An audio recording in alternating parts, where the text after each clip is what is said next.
Hi there, and welcome again to the Explaining History podcast.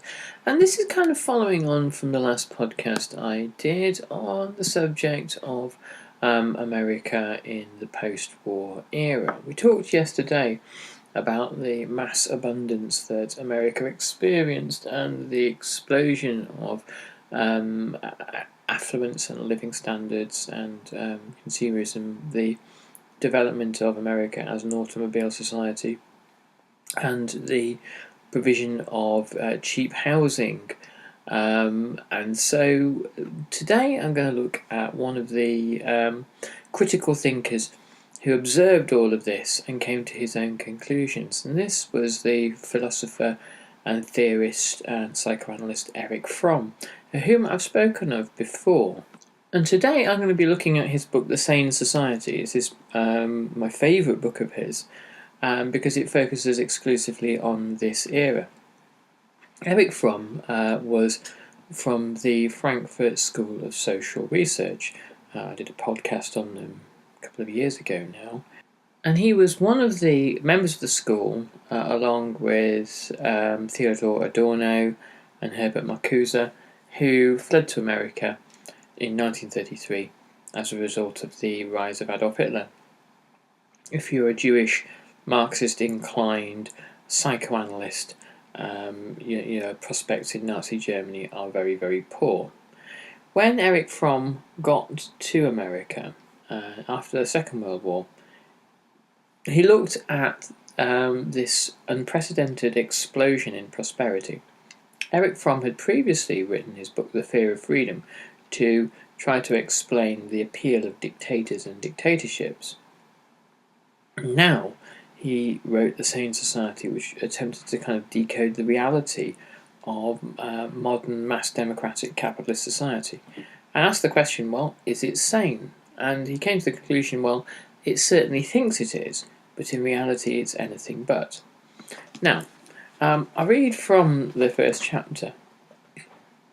Nothing is more common than the idea that we, the people living in the Western world of the 20th century, are eminently sane. Even the fact that a great number of individuals in our midst suffer from more or less severe forms of mental illness produces little doubt with respect to the general standard of our mental health. We are sure that by introducing better methods of mental hygiene, we shall improve still further the state of our mental health. And as far as individual mental disturbances are concerned, we look at them as strictly individual incidents, perhaps with some amazement, so that so many of these incidents should occur in a culture which is supposedly sane. Can we be so sure that we're not deceiving ourselves? Many an inmate of an insane asylum is convinced that everybody else is crazy except himself. Many a severe neurotic believes that his compulsive rituals or his hysterical outbursts are normal reactions to somewhat abnormal circumstances. What about ourselves? Let us, in good psychiatric fashion, look at the facts. In the last 100 years, we in the Western world have created greater material wealth than any other society in the history of the human race. Yet we've managed to kill off millions of our population in an arrangement which we call war. Aside from smaller wars, we had larger ones in 1870, 1914 and 1939. During these wars, every participant firmly believed that he was fighting in his self-defense, for his honor, or that he was backed up by God. The groups with whom one is at war are often one day to the next looked upon as cruel, irrational fiends, whom one must defeat to save the world from evil. But a few years after the mutual slaughter is over, the enemies of yesterday are our friends, the friends of yesterday are enemies, and again, in the full seriousness, we begin to paint them with appropriate colours of black and white. At this moment in the year 1955, we prepared for a mass slaughter which would, if it came to pass, surpass any slaughter the human race has arranged so far. One of the great discoveries in the field of natural science is prepared for this purpose.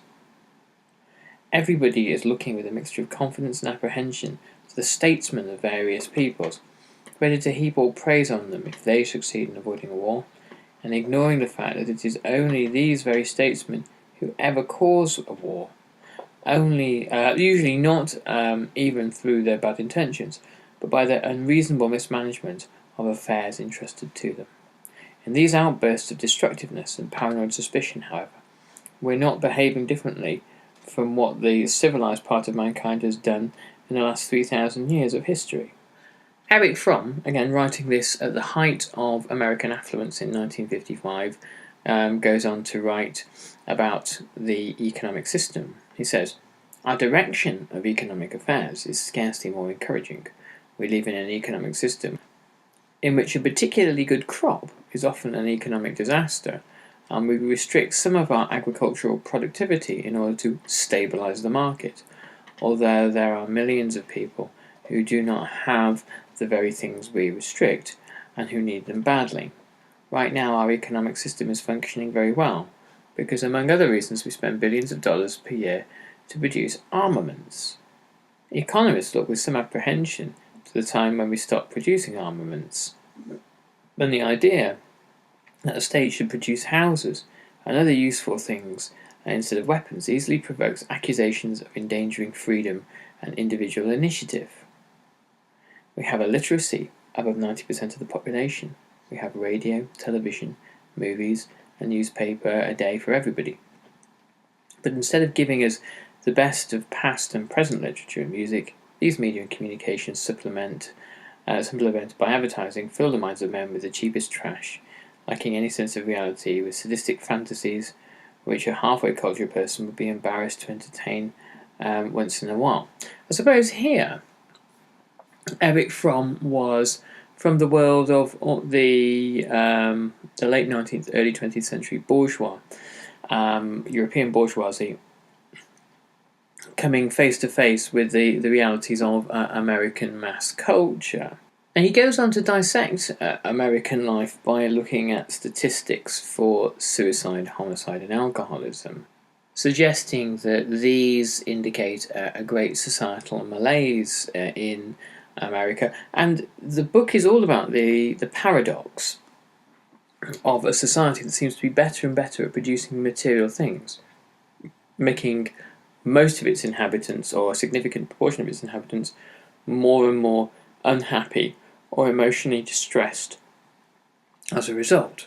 And what Erich Fromm does is he gets to the heart of one of the key debates of the 20th century about the relationship between authentic human needs for connection and authenticity and love and the ability to exist within communities and to be creative and all these kinds of things, and the constant march of science and technology and of Western capitalism, which, as Marx theorized, creates a process whereby all that is solid melts into air, that the revolutionary power of capitalism tears apart all pre-existing institutions and structures, and particularly social ones, resulting in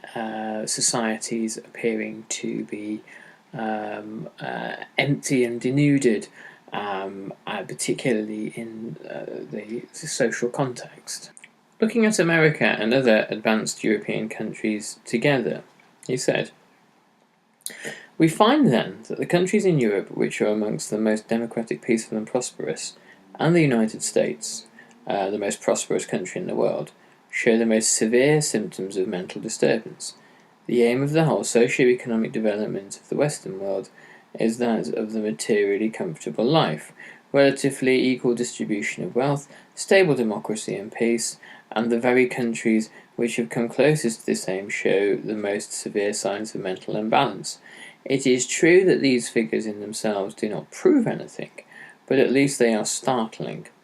Even before we enter into a more thorough discussion of the whole problem, these data raise questions as to whether there is not something fundamentally wrong with our way of life and with the aims towards which we are striving.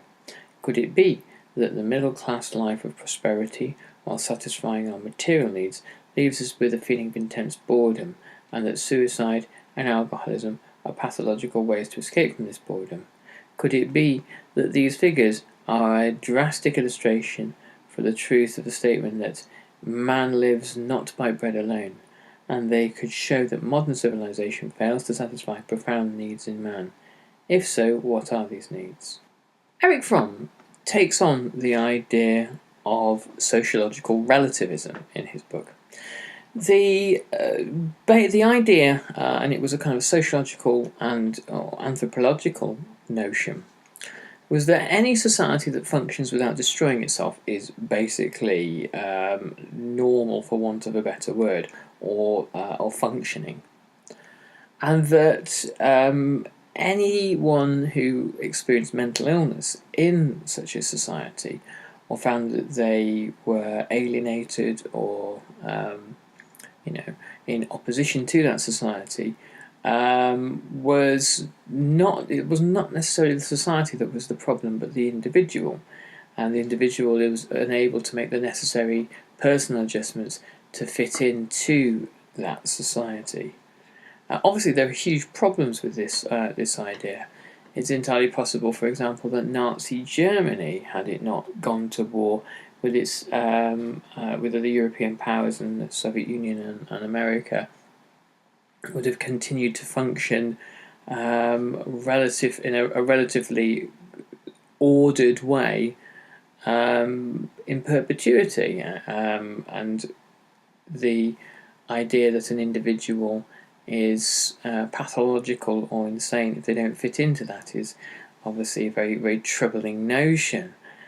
And societies, perhaps part of a normal functioning of a society is having oppositional individuals that don't seem to fit in anywhere. So Erich Fromm takes on this notion. He says, to speak of a sane society implies a premise different from sociological relativism. It makes sense only if we assume that there can be a society which is not sane, and this assumption in turn implies that there are universal criteria for mental health which are valid for the human race as such, and according to which the state of health of each society can be judged. This position of normative humanism is based on a few fundamental premises. And he goes on to list that the criteria that all human beings have, i.e. 2 arms, 2 legs, and a head, are not just external, but internal. There are internal psychic qualities, he called, or characteristics of their emotional functioning. They feel roughly similar things, irrespective of who and where and what they are. Fromm argued that freedom and spontaneity and the ability to express oneself and become the full expression of oneself, to live one's own truth, was a fundamental aspect of all human beings. However, there were some societies where these goals were suppressed, and a desire to conform and to abandon self-expression becomes the new normal, because individuals pattern themselves with one another. They don't wish to be the outcast, and then they simply accept the new reality of that they know and understand of being conformist.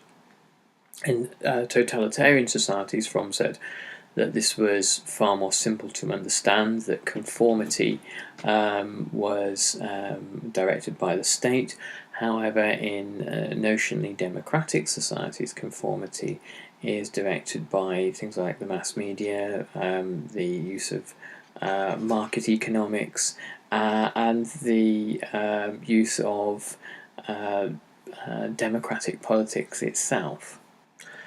Erich Fromm used the Judeo-Christian story of creation as a kind of a metaphor for the development and the maturing of man. For him, the Garden of Eden was animal nature. We have really been, in his view, ejected from the Garden of Eden. We have stepped beyond being simply members of the animal kingdom, at peace with the biosphere, and are now creatures that are sort of divorced of nature, but divorced from it. We are the first moment at which life became aware of itself. the problem, therefore, as Erich Fromm saw it, was that in a society that is geared towards a single goal, and as modern capitalist societies are geared towards the kind of the overriding logic of them is the accumulation of capital, the creation of profits, the motivations of this very strange and complex creature, the human being, are rarely fully met by this imperative. He said, for example, reason, man's blessing, is also his curse. It forces him to cope everlastingly with the task of solving an insoluble dichotomy. Human existence is different in this respect from that of all other organisms. It is in a state of constant and unavoidable disequilibrium. Man's life cannot be lived by repeating the patterns of his species. He must live. Man is the only animal that can be bored, that can feel evicted from paradise. Man is the only animal who finds his own existence a problem which he has to solve and for which he cannot escape. He cannot go back to the pre-human state of harmony with nature. He must proceed to develop his reason until he becomes the master of nature and of himself. So this is one of the central arguments as to why affluent democratic societies are laden with such unhappiness, that individuals in those societies are really trying to work towards a much more profound existential realization, even if they themselves are not aware of it at the time. This is why mass consumerism often feels hollow and empty, in that once the material conditions that sustain life have been met and satisfied, they're of precious little interest any longer, because they don't actually perform the task of helping life to have a deeper meaning. And Fromm argued that all human beings are in search of this meaning ultimately, because they are aware of their own mortality and because they are aware that life for them is finite, and so it has to have some kind of purpose attached to it. Erich Fromm believed that in each economic epoch that we lived in, certain character types were created. They were created by the economics that surround it, and therefore certain psychological phenomena emerged as a result. He made the point about Victorian society, and he talked about repression. So the Victorians were synonymous with emotional repression, and not just British Victorians, but really kind of the Victorian generation around the world, the generation of the 19th century bourgeoisie. Why was this? These were people who had become a generation, a social class of ownership. Perhaps some of them had been enriched in ways in which their forebears had not, and owning and controlling things, stocks, shares, capital, and the stuff of the world translated into their day-to-day psychology. That repressing animal instincts, sexual urges, and those kinds of things, which were the kinds of things that were beyond the control of the individual and individual rationality and reason. This became an important kind of marker of modern masculinity, and I suppose to some extent, though this is rarely discussed, of femininity as well. There are as many repressed Victorian women as there are repressed men. And he said in the 1950s, a different kind of capitalism exists. It's more egalitarian capitalism, more people have a stake in it, and it is the kind of democratic capitalism where the get-rich-quick story, the go west young man dream of self-improvement, That kind of story is prevalent, and therefore the idea that anyone can make it, particularly in America, with these sort of notions of the American dream, that motivates individual psychology. And from there, Erich Fromm argued in the Sane Society during the 1940s and 50s, a new kind of individual, the marketing personality, emerges. This is somebody who likes to talk about themselves. This is somebody whose identity is a business card, whose identity is the image of success and of being successful, even if that image is superficial, even if that identity is really a fraud. And he said, to this extent, people are made to feel unhappy and neurotic and depressive because they are unable to fully express who they are, and all the deeper human urges to have self-expression and creativity and self-actualization and to live their own truth are suppressed by this the modern notion of the rat race. Anyway, I won't labour the point, but The Sane Society is a really, really superb book, and it has as much to say about the 21st century as it does about the 1950s. In many ways, the 21st century is just a turbocharged version of what Erich Fromm experienced back in the mid-20th century. It's also a great way of navigating the study of post-war American prosperity.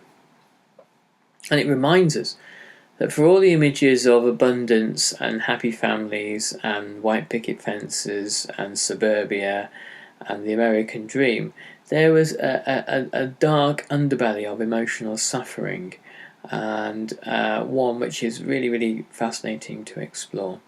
Anyway, I'll finish there. If you can support us via Patreon, the link is below. We're reliant to some extent on donations to keep the podcast going. Thanks very much for your time. All the best. Bye bye.